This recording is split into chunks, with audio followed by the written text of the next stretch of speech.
Saan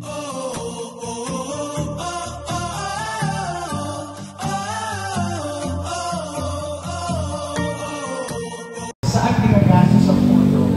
At mayroon tayong pakikisama dito. Alam natin kailan gagawin.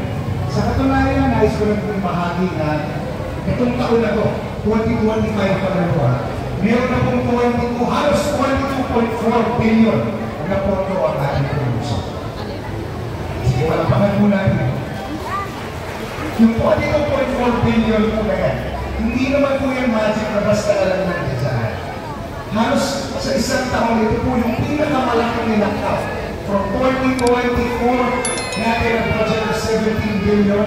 Sa history po ng Luzon ng Pasig, ngayon lang po nadagdagan ng isang taon na mahigit 5 billion piso ang ating pong. Paano po nangyari yan? Sa transparency, sa accountability, isang good governance na lokal na pamahalaan. Nagtiwala ang ating mga taxpayers at bukod saan, kasi nisigurado rin po natin na tama ang pag-ipong barangay. Sige po, palakpakan natin dahil barangay po ninyo yan. Pero, siyempre malaki, hindi ba? Malaki. Paano ginagastos? Sa panahon po ngayon ni Mayor Vico, hindi po natin kinukuble kung saan ginagastos. At binubukas pa po natin ang libro ng gobyerno na dapat alam po natin lahat kung saan ito again napupunta, hindi ba? Pero may proseso po yan. Para na mag-aista na. Para alam po yung totoo, hindi. There is a purpose for that istanan. Alam po natin sa ating bansa, ang domestic tourism helps the economy. Nung naisip ko, ipahabahin yan, ang plano next, buhayin yung ferry station sa may Rizal High School. Kasi may estrenado rin po sa Maynila. Ang gusto natin, meron tayong counterpart sa side natin. We can attract domestic tourism all the way here sa ating Luzon. Bakit ba? Because ang Pasig po, mayaman tayo sa culture and arts. Pag bumaba ka po, nung ferry station sa Kapasigan, ang una mong madadatnan, Rizal High School. Which everyone, historical po institutional, iconic ng Rizal High School. Nagtayo po kami doon ng tanghalang Rizal. We can hold shows there for yung tourism. Yun po, pagbaba mo sa kaliwa yun. Sa kanan na portion, go a little run to the right, akyat ka, di masalang. Konti na lang, Plaza Bonifacio, Plaza Rizal, the new Pasig Museum is already there. May bagong Pasig Museum na. Nandun ang katedral. Ang di masalang po, meron yung private na museum eh. Sa Nicolas, meron mga antique houses. Ang bahay ni Pisa, meron din po. Ang punto po natin, we should make Pasig attractive for people to want to go here to see our products and to see Pasig itself. Sa totoo, ang Pasig Museum po, bago lang yun. Dinenovate nila Mayor Vico, nila Vice Lord yun. I hope nakita nyo na yung bago. Sino po nakapunta sa bagong Pasig Museum? Yes, I hope yung iba pumunta sa bagong Pasig Museum. Kasi maganda na po siya talaga na. You will learn a lot when you enter Pasig Museum now. Pero, kasama rin doon sa Pasig Museum, nilagay po nila doon yung mga produkto ng Pasig. I think yung intention, di ba? Pero sa akin po, ever since before 2022, I have long held, hindi dapat doon. Dapat doon sa labas, maghanap po tayo ng ibang lugar. Example, again ito, ano ito? The oldest bakery we have now, dalawa, di ba? Di Masalang at Sumilang Bakery. Yan yung two oldest natin dito. But kung basahin niyo yung history natin, meron tayong mas luma pa na bakery doon. It's called El Pasig. Diba? And that structure still exists. Sana, in the future, marenta yun or whatever, doon natin ilagay yung produkto because may historical significance yun. Yun yung oldest bakery natin. What better place than to showcase the products coming from the city of Pasig? Then, yung oldest natin na bakery. Pero that's a private again, kailangan pa long discussion. But then, kailangan ko na papagin ko. Because sabi ko sa start, dito, hindi na pa kami makakapag-business sa inyo. Nakapag-desisyon na kayo. Pero it is good for you to know ano ang ginagawa ng mga naihalal ninyong mga representante, mayor, vice mayor, and city councilors. Dapat alam niyo rin po kung ano yung mga kahit pa paano saan patungo yung aming mga ginagawa. And hopefully po, because of all this, hindi lang po kayo, pero maingganyo rin po yung mga kaibigan ninyo na mag-vote straight dating na. Kasi yun naman po talaga kailangan. Before I end, dalawa na lang po babanggitin ko. Isa, si Vice Mayor Dodo, before he became the Vice Mayor. Matagal na naman kayo nakatira sa Pasig, di ba po? Marami po dito have dealt already with our City Council previously. Diba? Alam natin, even the previous City Council, nagtatrabaho naman sila.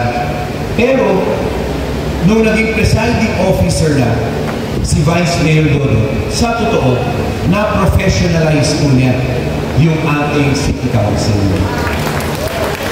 Ang totoo, narinig din naman sa bawat City Council member, pati District 1 sana na pakinggan niyo. Each one, meron po silang na-champion talaga na nagawa nila para sa Pasigenyo, para sa Pasig. But that would have been difficult to achieve if you did not have a professionalized city council. And that Vice Mayor Dodo Jaworski was able to introduce our city council. Salamat, Vice Mayor. In party po, sabi niyo matagal na po kayo nakatira sa Pasig, di ba? So for those na nanirahan dito more than 2 decades na, naalala po ninyo ng panahon na kahit pa paano yung imahe ng Pasig, medyo na-taint ng konti. Do you remember that incident before na nasa front page, nasa balita ka agad, ng 7 p.m. balita, na merong na-discover na tiyangge dito sa tabi ng City Hall. Naalala po po niyo? If you remember that, kahit lahat tayo proud to be Pasigenyo, aminin rin natin ang totoo. Dahil dun sa nangyari yun, yung imahe natin, kahit paano na-taint. Pag lumalabas ka ng Pasig, tanongin nila. Tatanongin sa'yo. Pag nalaman pala, taga-Pasig ka. Tatanongin talaga eh. Oh, that time, congressman ako. Nag-community after, naging congressman ako. Sabi sa akin, congressman, ito mga 2007 na ito ha, 2008. Congressman, bakit naman meron kayong champion sa tabi ng City Hall? Bakit hindi nyo alam? Tatanungin talaga yun, kahit wala tayong kinalaman doon. Though, even at the time, proud tayo as Pasigenyos. Kahit pa paano nag-taint ng konti. Kasi nga, nagka-chan leader, di ba? Pero, in 2019, nung si Vico ang naging mayor ng lungsod ng Pasig, the image of Pasig changed dramatically. Ngayon po, pag lumabas ka ng Pasig, o marami sa inyo siguro sa social media, pag lumabas ka ng Pasig, nalaman nila na ikay taga-Pasig, ano sasabihin sa'yo? Swerte mo. Sana lumipat na lang ako ng Pasig. Sa iba po namin tinatanong, sana all. Yan naman po ang totoo. And then, kahit saan po kami pumunta, kahit anong focus namin, kahit anong barangay, talagang yung salubong po ng tao at ng mga bata napakaganda. And the reason for that is because of the good work, sacrifices, good governance introduced by Vico in the city. Yan naman po ang totoo.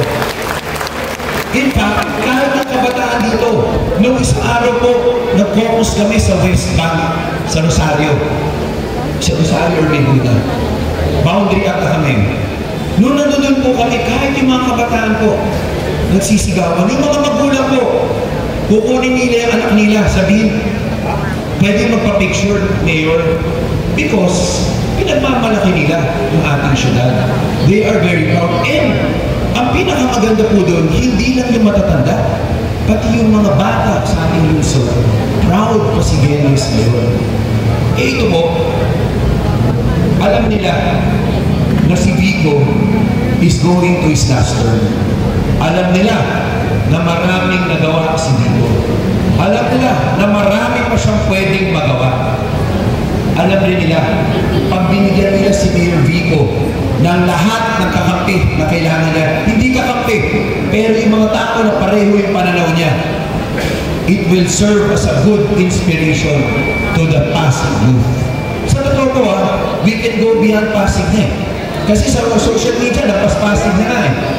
So, pag nakita po ng kabataang Pilipino na dito sa Pasig, ang isang taong nagbigay ng good governance, sakripisyo, karangalan sa kanyang lungsod, binigyan ng kanyang constituents, nung buong kasama sa City Hall, would that serve as a good inspiration not only in our city, but in the whole Philippines.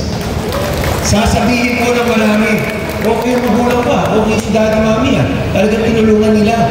Kasi ang gusto natin, ang mga anak natin, maging Vico. So pwede po ba namin maasahan sa inyo?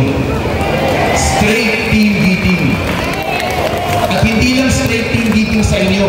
Sana sa kaibigan ninyo, sana sa mga kamag-anak ninyo dito, lahat na po. Kasi minsan, may nakakasingit eh. When we say straight beating, ibig sabihin, 6 na konsehal. Hindi po 4, hindi 5, pero 6 na konsehal. Yun po talaga ang makikita po na tao. Pag nakita nila dito sa District 2, dito sa Doña Juana, 6 ang nabigay kay Mayor Vico. Sa totoo po, talagang matutuwa po kabataang Pilipino. Meron silang pwedeng ipagmalaki. Pwede pala dahil nagawa sa lungsod ng Pasig. Again, sa ating lahat dito, alam ko naman magkakasama tayo. Pero we need your help sa iba rin. Kasi kailangan natin straight team beating. 6 na konsehal, Vice Mayor Dodot, at siguro po, talagang mas malayo pa ang mararating na lungsod ng Pasig. Mabuhay po kayo, mabuhay po ang lungsod ng Pasig. Maraming salamat po, Congressman Roman.